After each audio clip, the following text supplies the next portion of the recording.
This video is all about the incredibly grand welcome Donald Trump received when he visited Qatar, Saudi Arabia, and the United Arab Emirates as president.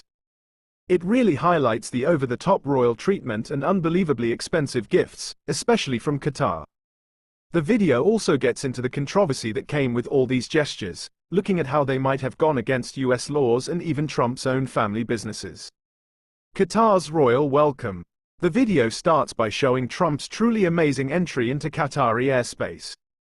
It was like something out of a Hollywood movie. F-15 fighter jets from the Qatar Air Force gave Air Force One a spectacular escort.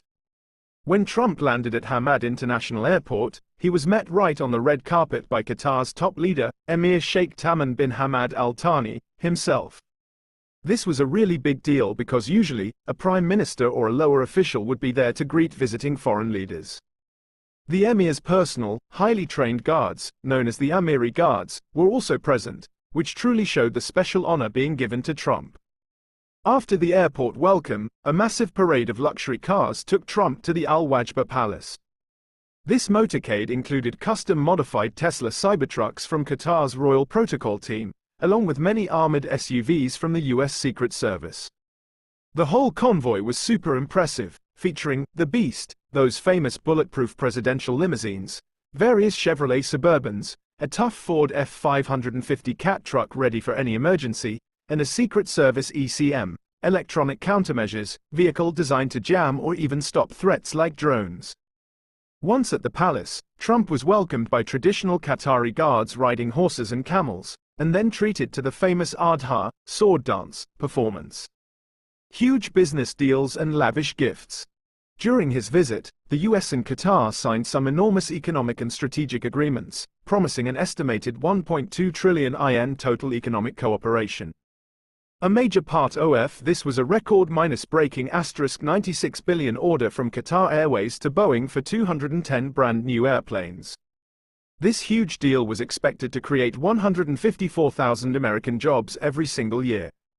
Trump also offered to sell advanced American-made MQ-9B drones to Qatar for nearly $2 billion. Plus, Qatar made deals with the US for important partnerships in areas like energy, defense intelligence, and even super-advanced quantum computing. But perhaps the most talked about and controversial part was the gift Trump received directly from the Emir of Qatar, an ultra-luxurious Boeing 747-8 airplane.